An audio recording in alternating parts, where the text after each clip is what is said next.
Hello, this is Jeff Gamble from Indianapolis, Indiana, and this is the MLM Lunchtime Leadership Show.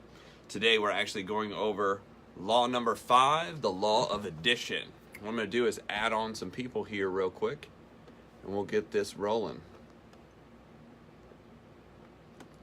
Hope everybody's having a great morning and or afternoon. Tell us where you're joining us from, what state, city, or country, because we've had people come on from all over the place. Appreciate you jumping on.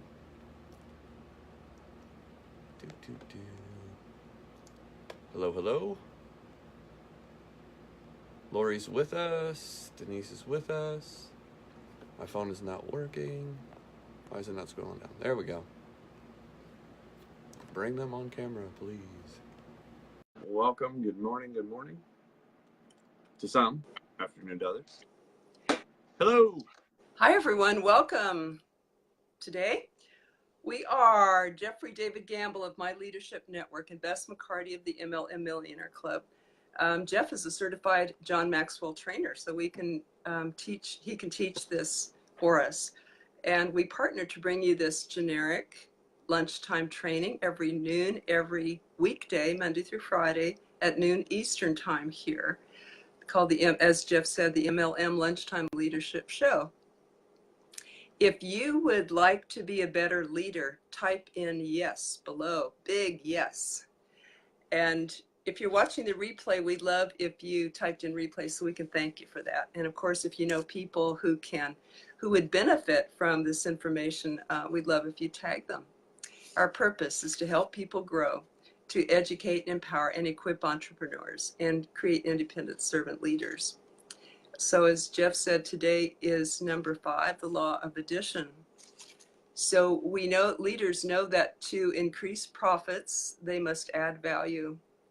And that includes in all ways to the people. And so we're going to hear about that. How do you do that? How do you add value to your organization? Correct. So law number 5, the law of addition, it says when a leader speaks, people actually listen, which is great, but people automatically listen because you're a person that they know is there to help. They know is there to actually grow. Denise, where in PA did you grow up? I'm actually from Pennsylvania too. That's kind of weird that everybody from PA is over here. So leaders add value by serving other people. The bottom line in leadership isn't how far we advance ourselves, but how far we're able to advance other people. If you look at this from a direct sales point of view, you know, you're only able to go up the chart when you're able to help other people go up the chart. So, you know, one of the first things you want to do is learn how to get paid and promoted, and then learn how to get others paid and promoted. You know, some people do this through a multitude of different ways, but, you know, serving other people, being able to help, being able to go there, that's what it's all about. It says the interaction between every leader and follower is a relationship, and all relationships either add or subtract from a person's life. If you are a leader, then trust me, you're either having a positive or a negative effect on your people. So that's something to consider. You know, I was taught very early on, everyone's an example. You're either an example of what to do or you're an example of what not to do. Sometimes people don't know the difference when they first get started inside the industry, simply because everything sounds new. And when everything sounds new, you don't necessarily know what's a good idea, what's a bad idea. So that's why you want to learn from the people who are actually getting paid. And that's sometimes hard to see in the very beginning because everybody's excited. And what most people do is they'll go to somebody excited, but typically they'll go to somebody, they'll go to somebody who's just above where they are on leadership, you know, or maybe at the same level. They'll talk to their sponsor, they'll talk to the neighbor that sat next to them at the event and say, hey, you know, this is what I'm thinking. What do you think? Stephanie's with us, Nancy's with us, welcome. And then you get a response back, right? You get a response back from your neighbor, like, oh, I just got started too. Oh, well, we have something in common. Awesome. I just got started. Where are you from? I'm from here. Where are you from? Why did you get started? What did you like? Oh, I like it too. Hey, let's get together in partnership. I see it all the time inside of direct sales. At that point, neither one of those people know how to necessarily build or grow a business. They're just meeting each other on common ground. And we're going to talk about that later in another episode. But the point is do either one of those people really know how to add to what they're doing? No, they both need instruction. They both need direction. So hopefully you're going to go to somebody who, you know, is making money, sit down with them and say, hey, you know, it'd be great. Hey, can you get together with both of us? Can you get together with a group of us that are brand new? But so often new people try to coach new people at doing this, and they go off of what they think will work. They spend a lot of time, they spend a lot of money. But there's one critical question when you look at leading people is, are you making things better for the people you follow? That would be, you know, a lot of people come in and, you know, you see this specifically with new people, but I've seen this with people who showed up to meetings for years, is they show up for meetings and it's like they bring with them their trash. They bring with them their garbage, and they give a little garbage to this person, a little garbage to that person, a little garbage to this person. Nate, what's happening? And they're dropping off garbage everywhere they go. I mean, it doesn't have to just be at a meeting. I mean, there are people who do this at work. You know, here's all the bad stuff that's going on in my life. Little garbage for you, little garbage for you, little garbage for you. And they drop off all these, you know, little buckets of garbage for everybody. And then they sit down and they're like, yes, I was at my meeting. I had a great time. You know, thank gosh my people are here to collect all my trash. And what I mean is mental trash, mental garbage, all the stuff that's going on wrong, all the stuff that's going on bad. You know, you'll get to a certain point, if you're not actually building the business, you'll get to a certain point where you come to the meeting to criticize. I was there, guys. I spent a lot of time in meetings. I would go and I'd criticize. I was like, I wouldn't wear that suit. I wouldn't wear that tie. I wouldn't wear those shoes. I wouldn't have opened like that. I wouldn't have said that. That was a sign that I needed to get my rear end out of the participation seat and into the activity seat. Because if I knew so much, why wasn't I up there doing the meeting? So it took a while to kind of get myself to a point where I had that conversation with myself. If I'm going to be around these people, I need to add value to them, not necessarily drop off all this garbage that I was bringing to the meeting. So are you making things better for people? It's pretty obvious. Are people attracted to you, or are people repelling you? You know, if you walk into a room and you have to chase somebody down to talk to them because they're trying to walk into the next room, and then the next person you try to talk to, they're trying to walk away and start a conversation. And the problem is a lot of people don't even have self-awareness to realize that's what's happening. So sometimes it's good to sit down with a leader and say, hey, what do I need to improve? What do you see that I don't see? You know, that's a good question. What do you see that I don't see? And you have to be ready. You have to be ready to maybe get some stuff that's not so positive, so that way we can fix the stuff we need to kind of move forward. So living the law of addition. You can't give someone evidence of making things better. If you can't give someone evidence of making things better, then you're probably subtracting. And here's why that is because unless you're specifically planning it out, in general, what most people do is they do not give value and add value to people. It's something you have to be intentional about. It's something you almost have to work hard to think about. I have a friend, Heather's watching what's happening. I have a really good friend in the industry that's passed now. But he had one of the best trainings in the world. He said, you know, if nothing else, if you don't have a positive quote or a positive story, you know, some people think they need to have this amazing amount of success to add value to people. Here's all it takes to add value to people: compliment.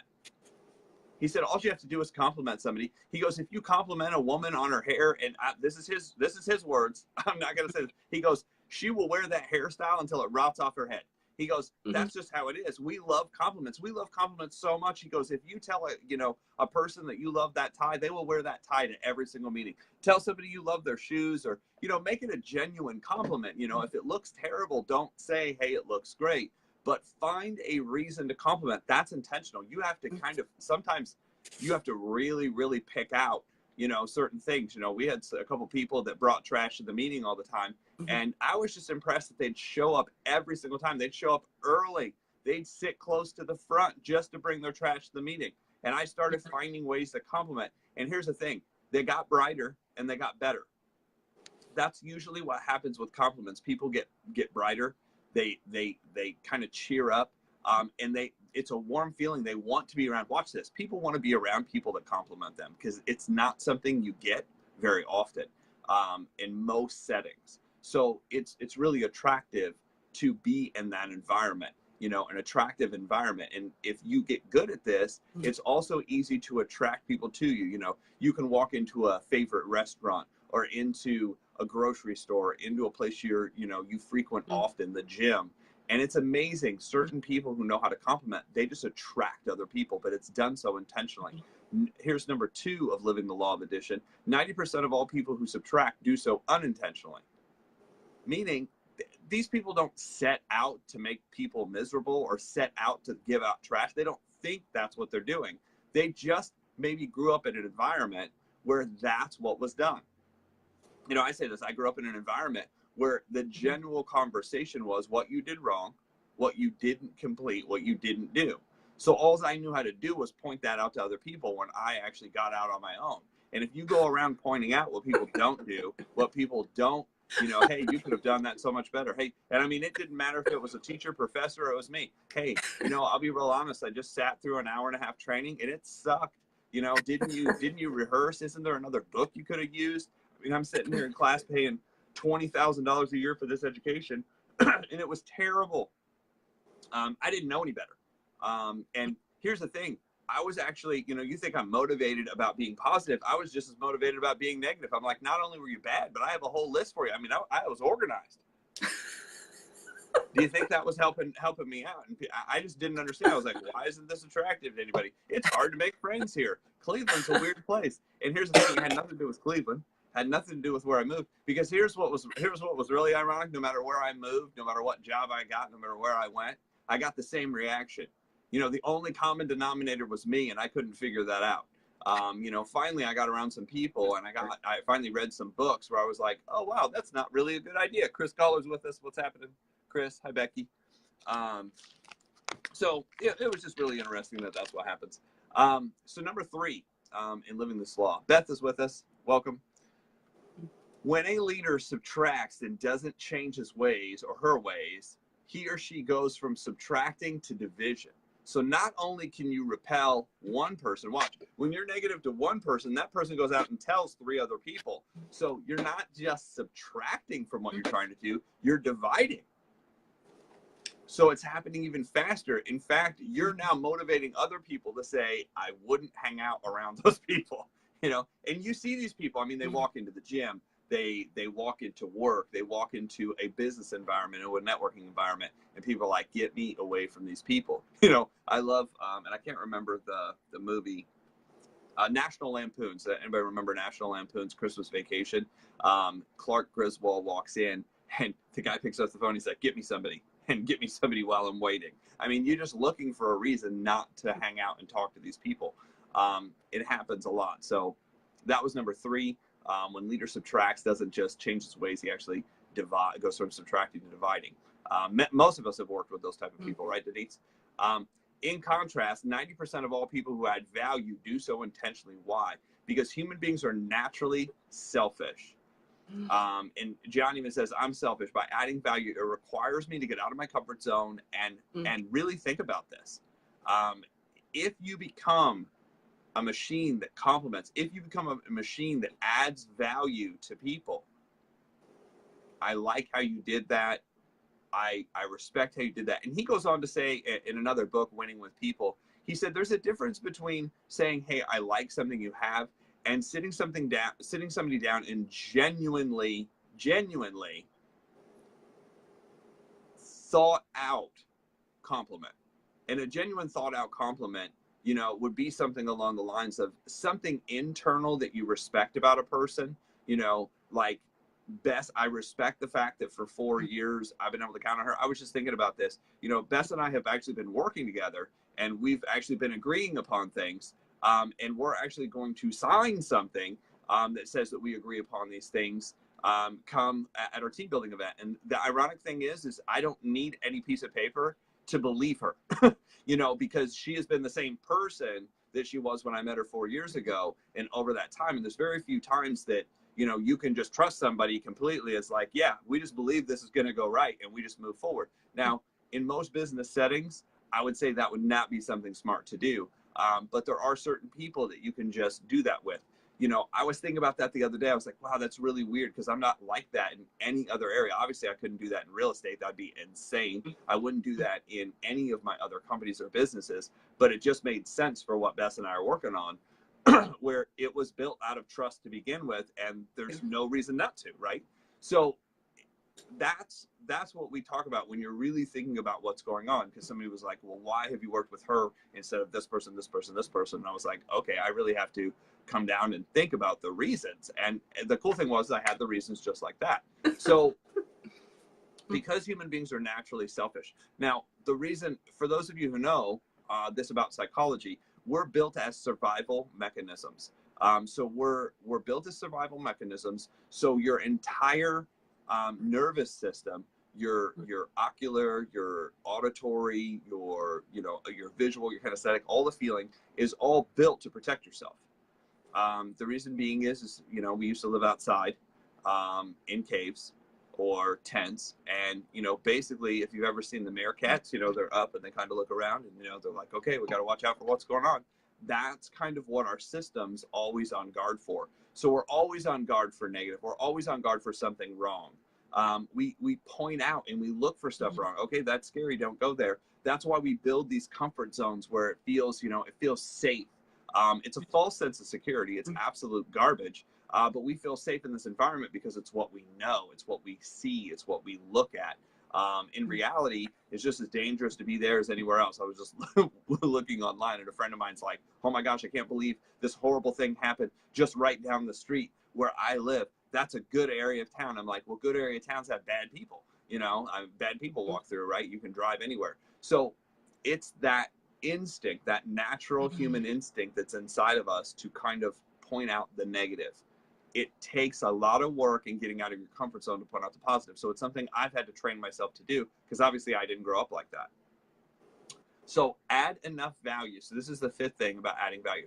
Add enough value to enough people, and your efforts will start to multiply. Because as you teach this to other people, the environment gets better.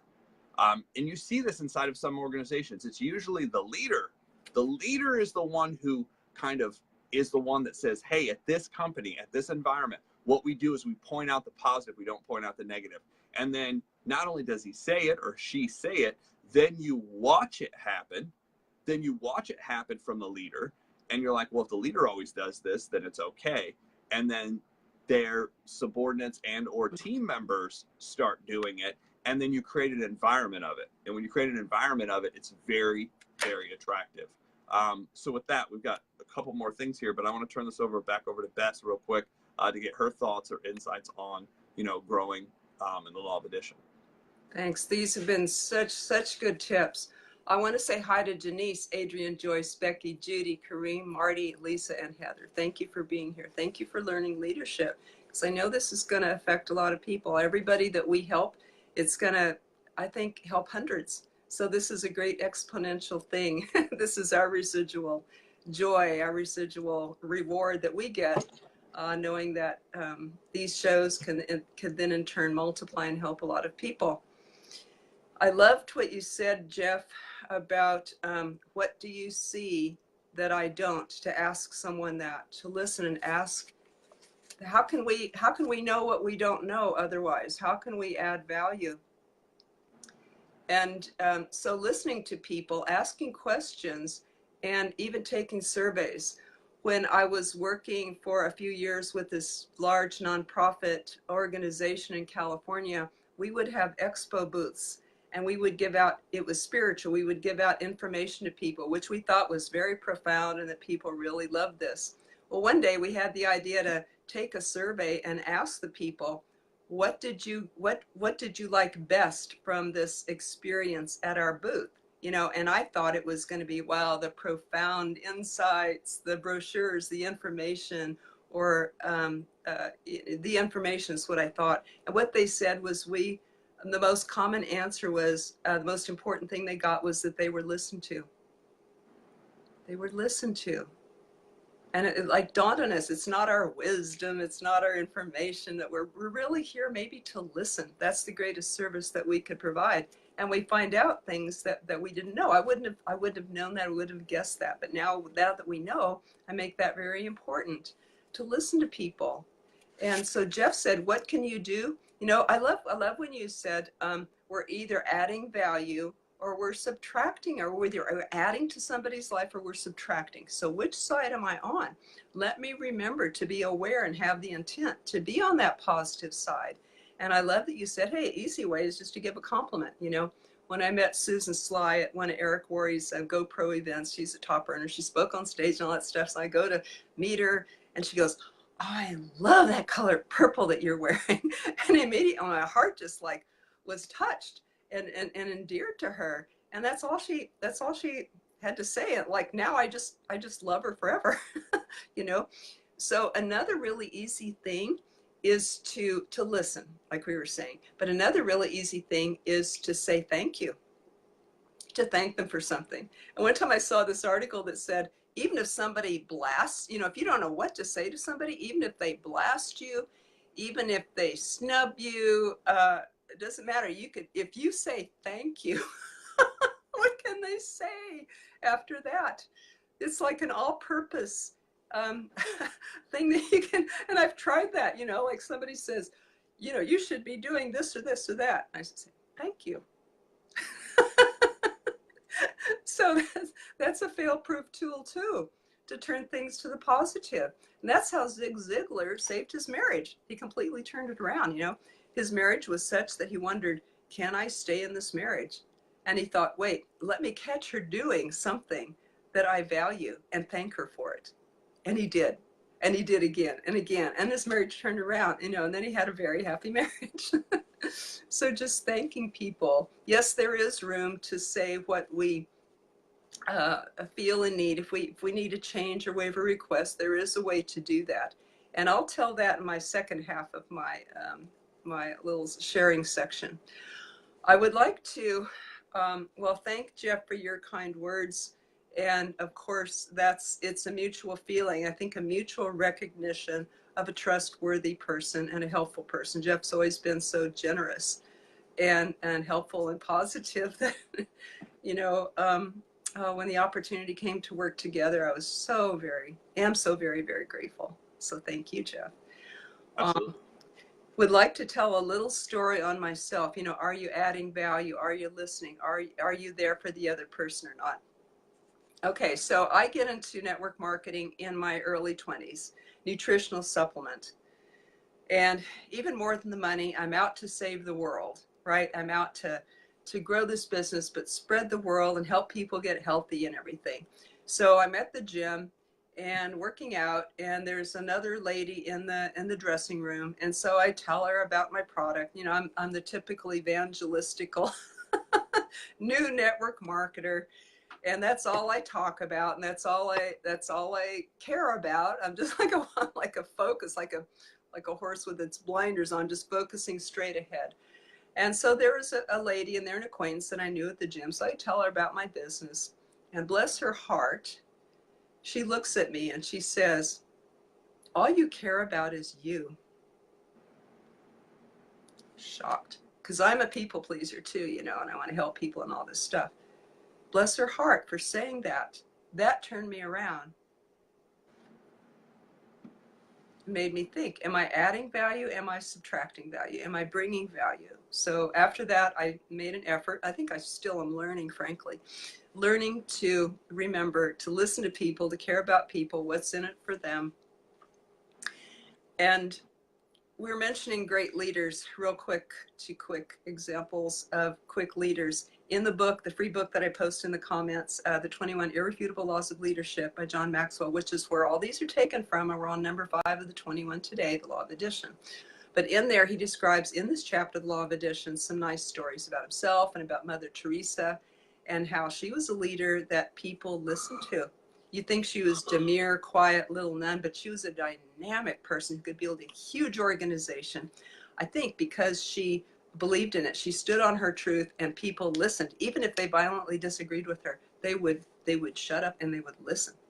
They respected this leader, I think, because where she was coming from. And another person this reminds me of is Mr. Rogers. You may have seen his YouTube video where he's sitting before a senator to request money for the public service, quite a large grant at that time for the public service for children to help them grow up and have good values. And of course it was denied, but then he heard Mr. Rogers out. And Mr. Rogers spoke of love and caring and listening and helping children to grow up right and become good people and good citizens. And there was something so quiet and still and powerful. And what he said, that the senator got tears and of course granted the grant, gave him the grant, and therefore changed lives. I used to watch him with my son when my son was growing up. I thought, this is a good advice, good exposure. And we sat there and watched Mr. Rogers every morning together because he had good things to say. But I realized it was not only good for my son, what he was saying was good for me. It was good for me as a human. I'll turn it over to Jeff now.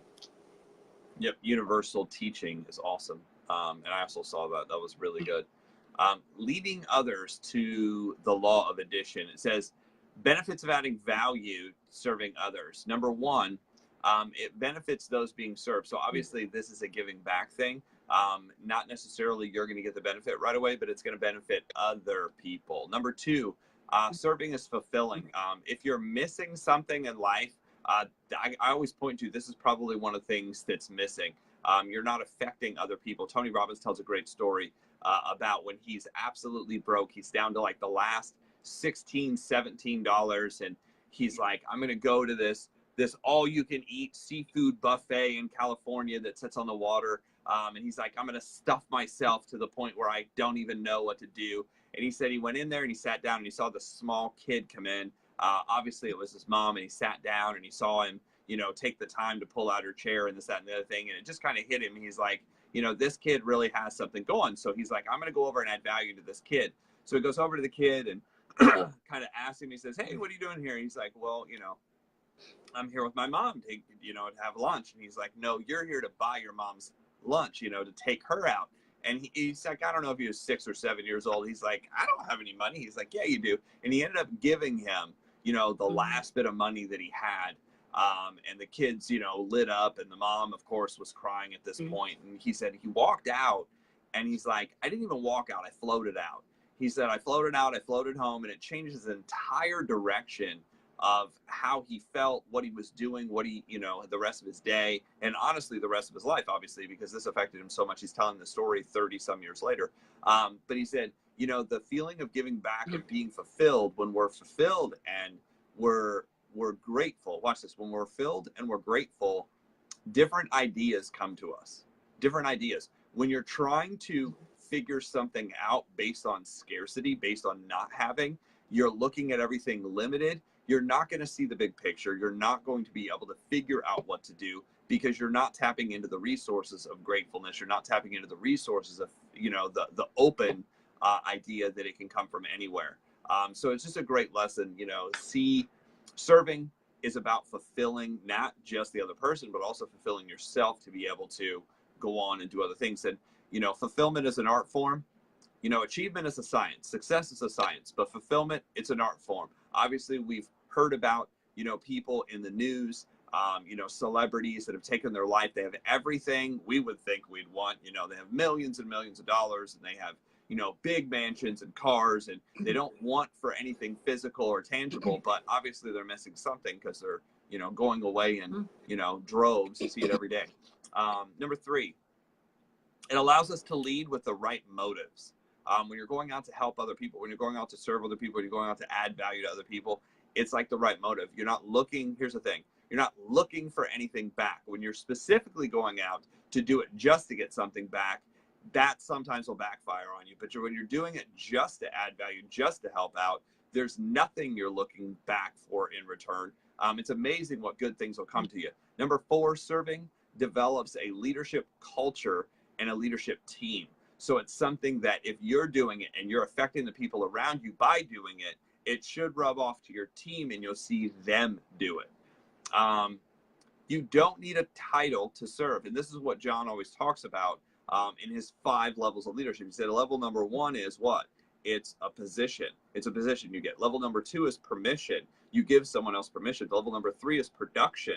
You know, the ability to produce. Level 4 is people development. And level 5 is personhood, the person you become. Well, it really makes sense when we talk about this particular, you know, thing that serving others develops a leadership culture.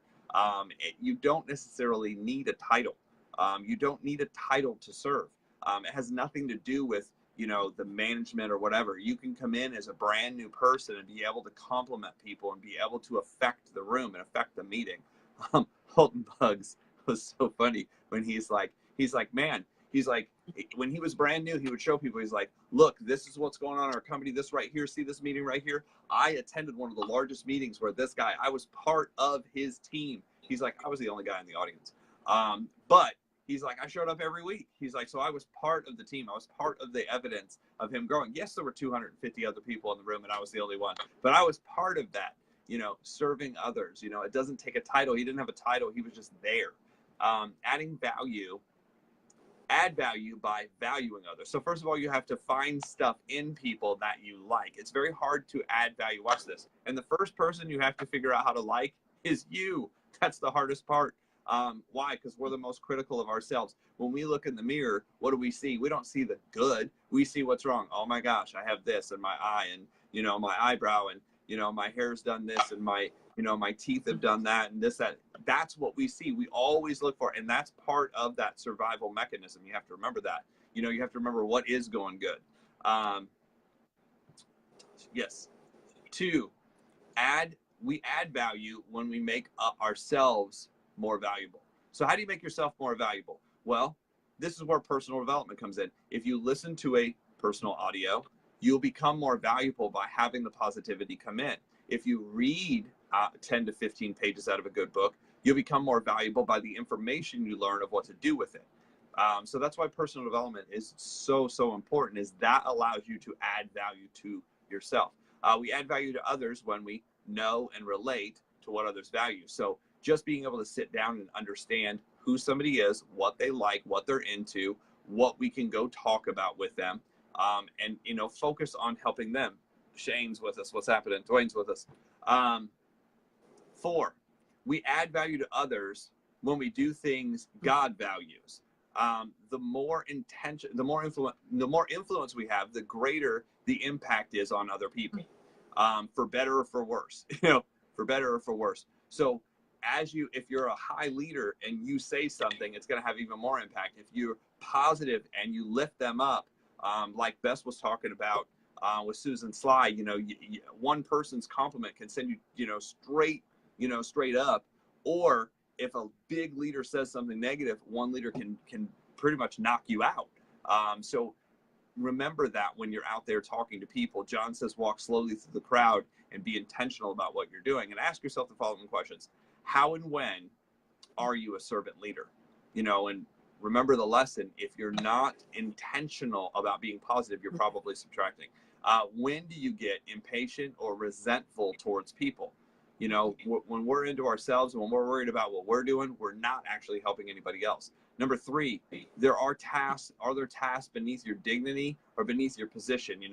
If you see something that needs done in an environment, the chairs need pulled out, somebody's lost, somebody's trying to find something, go help them. Go help them. It doesn't matter what level you're at. Make it a practice to perform small acts of service without actually seeking the credit. It's not about seeking the credit. It's about doing the right thing.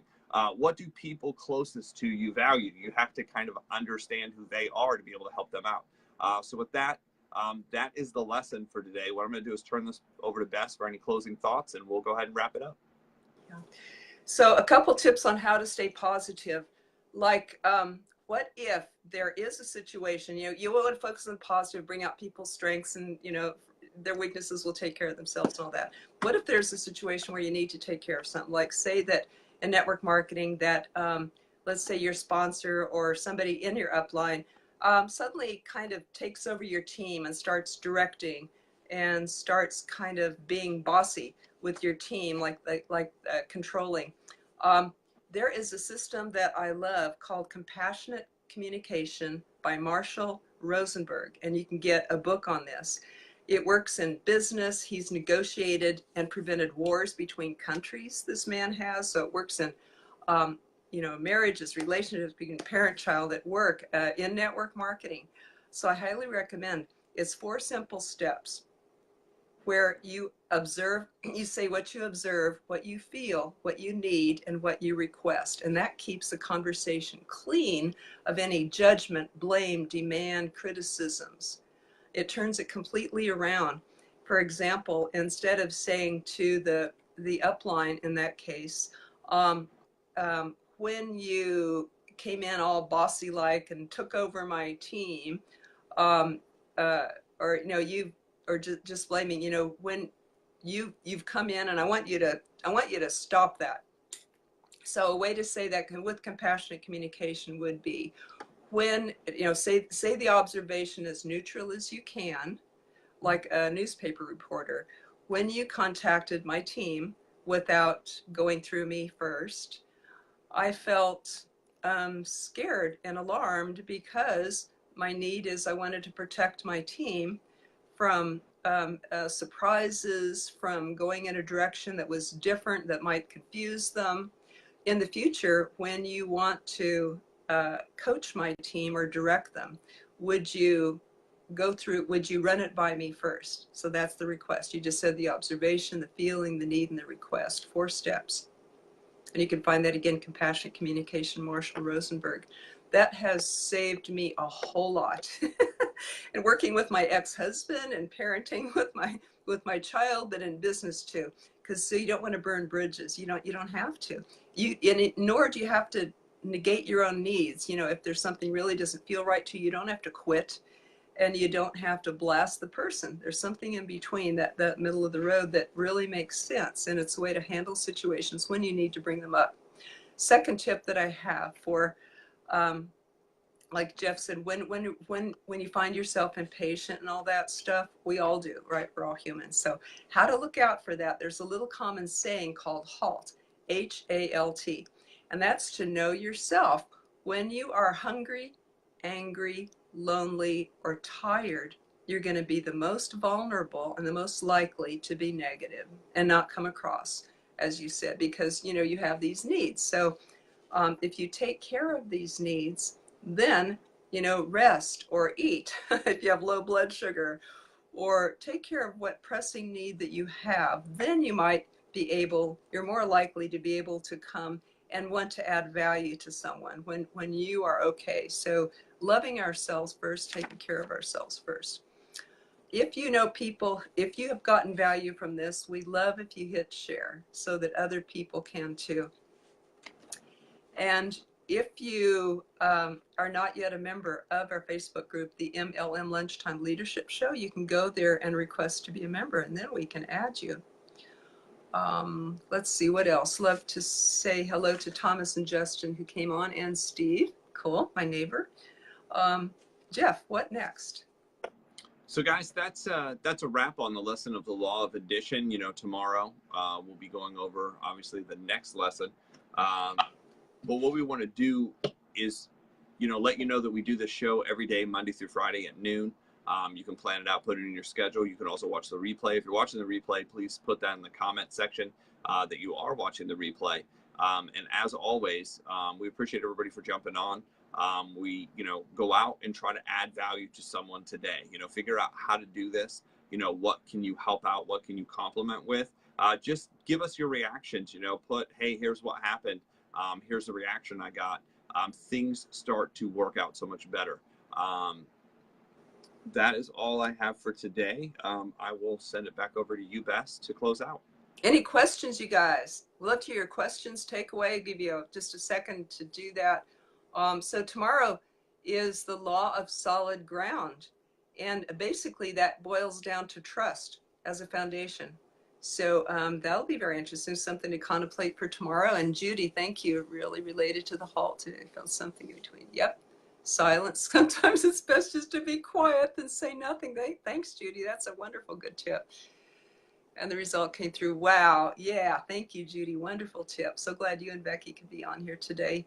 Yeah. If we don't, can you say something positive? Don't say anything at all, right? Silence is another technique, something to keep in my back pocket. That thank you, the compliments, listening, silence. Those are all good options when you're struggling and reaching for something. How do I be positive here? So thank you each. We appreciate you. And I'll turn it back to Jeff. Guys, with that, we appreciate you guys for jumping on. Have a great day, and we'll talk to you soon. Thank you.